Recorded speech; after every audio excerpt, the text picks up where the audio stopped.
And with regards to farming and agriculture in particular, how would you speak to the fears of some farmers who said this is madness? Yes, well, obviously. And they're all their words now. Well, of course, you got to remember that there are farmers in the Irish Republic who are extremely concerned about the behaviour of the Irish government, who seem to be more interested about redefining the border as opposed to protecting the interests of the farming industry in the Irish Republic, who are totally dependent upon exports to the United Kingdom, as is Northern Ireland farmers. And our farmers here want to be sure that they get a good price for their produce, that they get a good and fair deal. Now, obviously, they are concerned about the subsidy that they have received in the past.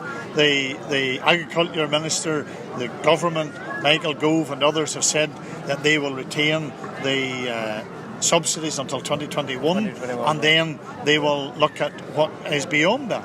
So I think they would be very foolish to keep the subsidy until 2021 and then decide just arbitrarily, we're not going to. You don't see that? I don't see that happening. I think that there's a discussion that's ongoing. At the centre of that discussion is Ulster Farmers Union, is all the other interest groups in relation to the agri-food industry, which is still the largest industry in Northern Ireland.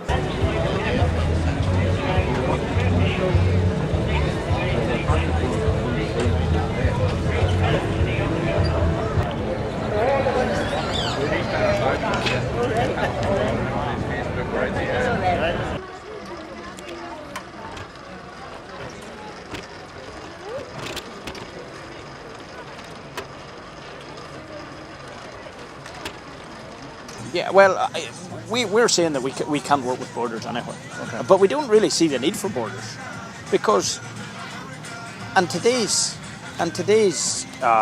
climate, I send lambs to the south, I send lambs to the north, as I said, for the local lamb group. Sure. Where do you send them to be? They go to Irish country meets in Navan, and then the rest of the year they go to Dumbia, wherever we get best trade, basically. Sure.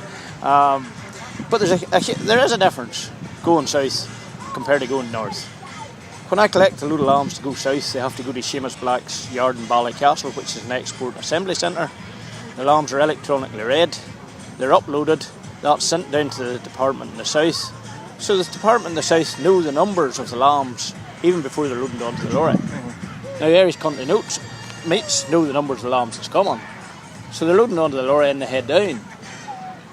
Unless there's a tariff, what needs to change, I would ask? They're checked with a vet before they're loading, they're checked with a vet on arrival. That's as it is at the minute. So I would argue, what needs to change?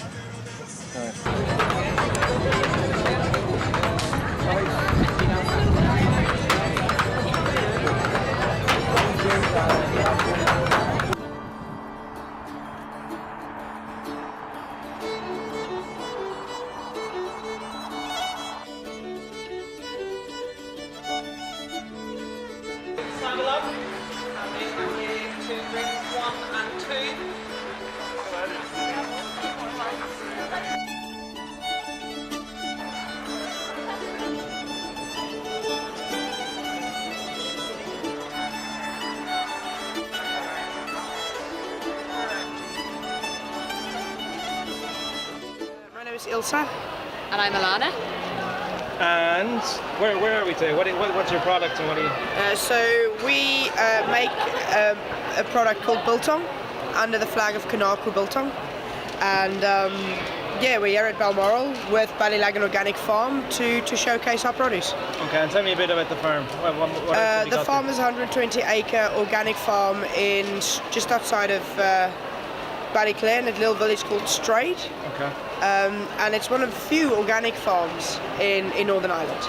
Excellent. And the horrible B word. What do you make of Brexit? You were telling me there with regards to you don't export yourselves. We don't export at the moment. No, we were considering getting an EC number that would have let us export to Europe, but at the moment, just with all the uncertainty, it's not worth our while. We could fill out all the paperwork, pay all the money, and then everything could change, and it might not be worth anything anymore.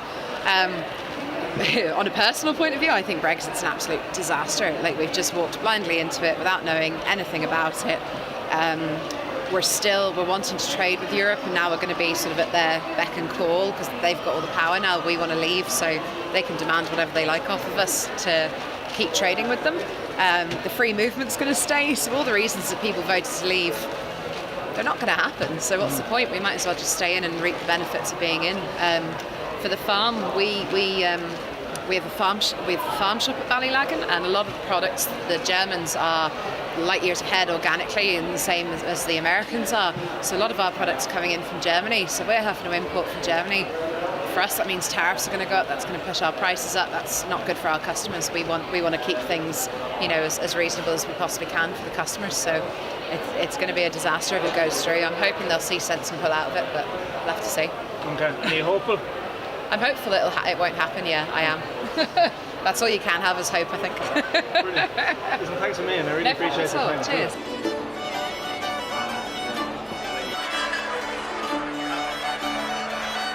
Eileen Hall, Kavanagh Free Range Eggs. Super, Eileen. And just tell us how the festival of Balmoral has been. It's been a great festival. I think the weather has really made it as well. There hasn't been a drop of rain all week, and people are just in great form, and there's been so many people. It's been really busy and really good show. And is this something you'd attend every year? Or is it This is our fourth year. Fourth year. Yeah, and it's one we like to do every year. It's the main one in our calendar for the year. Super.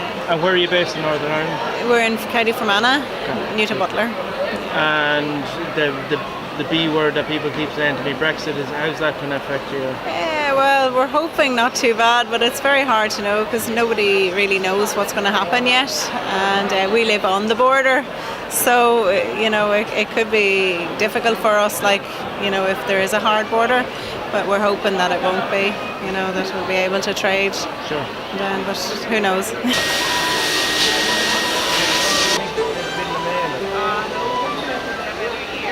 And where are you based yourself then? I'm Banbridge way. Yeah. And this word Brexit, is it going to worry you at all? So many uncertainties What still. do you think about it? It's hard to know, there's not enough clarity as to where we're going or what's happening, so we could do with a bit more information. Do you think so? Absolutely. Who can do that now? The politicians, do you think?